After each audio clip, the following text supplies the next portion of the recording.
प्रिय भावकों, जय श्री कृष्ण। आज मैं आपको उस रेखा की जानकारी दे रहा हूँ। हाथ में अगर ऐसा चिन्ह होगा तो व्यक्ति निश्चित रूप से जेल जाएगा। और जेल कैसे जाएगा?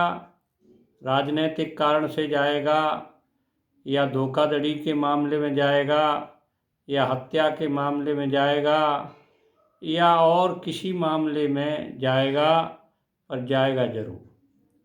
तो देखिए, 2-3 सिंबल होते हैं हाथ में जिनकी वजह से जेल जाने का मालूम पड़ता है।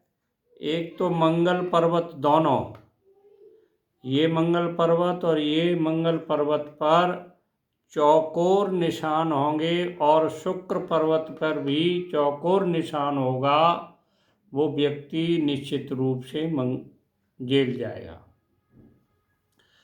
दूसरी बात ये है, ये मणिबंध पर एक लहराती हुई रेखा होगी, मणिबंध से निकलेगी, वो व्यक्ति भी जेल जाने के संकेत मिलते हैं। एक ये जीवन रेखा को काटती हुई एक रेखा या हो, ऐसा व्यक्ति भी जेल जा सकता है। अब देखिए, दूसरा, शत्रु से भय, दुश्मन से भय कैसे होता है? ये मध्यमा उंगली के ऊपर निचले खंड में अगर तारे जैसा निशान होता है, नक्षत्र जैसा निशान होता है, उस व्यक्ति को शत्रु से भय होता है। निश्चित रूप से दुश्मन से डर रहेगा, उसको घात होने के चांसेस रहते हैं। अब देखिए दूसरी रेखा, ये रेखा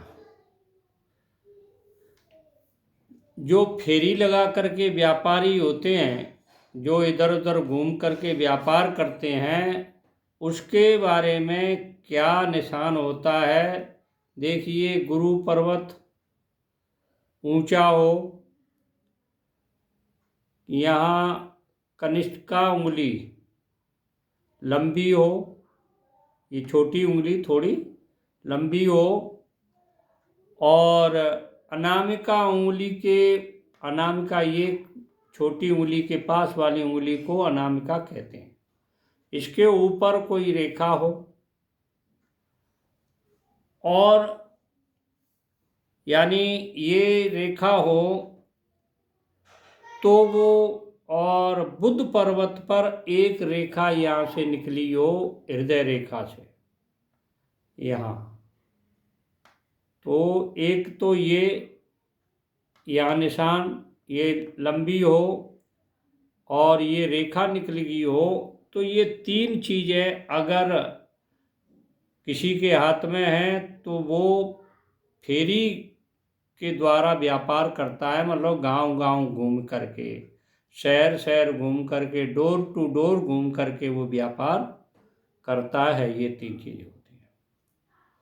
अब देखिए, भाई बहनों की संख्या, भाई बहनों की ये अंगूठे के नीचे शुक्र पर्वत के ऊपर जितनी रेखाएं होंगी उतने भाई बहन होंगे, जितनी जाडी रेखा होंगी, गहरी रेखा होंगी, उतने भाई, और जितनी पतली रेखा होंगी उतनी बहन, और आधी अधूरी रेखा होंगी तो वो अल्प मृत्यु का घोषित होती है। मतलब पूरी जिंदगी नहीं करेंगे वो भाई बहन, इस तरह से।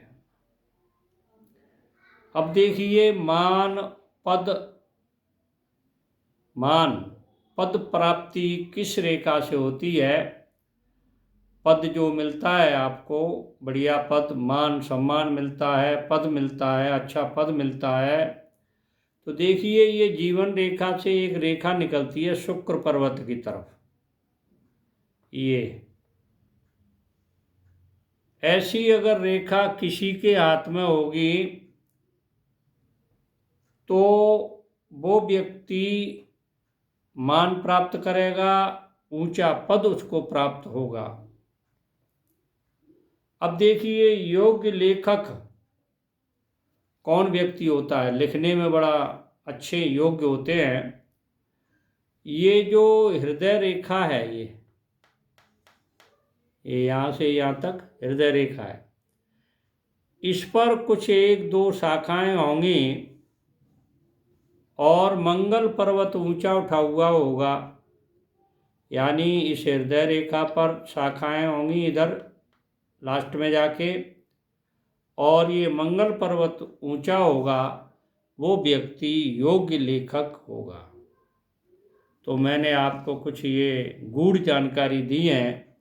जो नए मेरे चैनल को देख रहे हैं वो सब्सक्राइब करें, बाकी सब लोग लाइक करें, शेयर करें। जय श्री कृष्ण।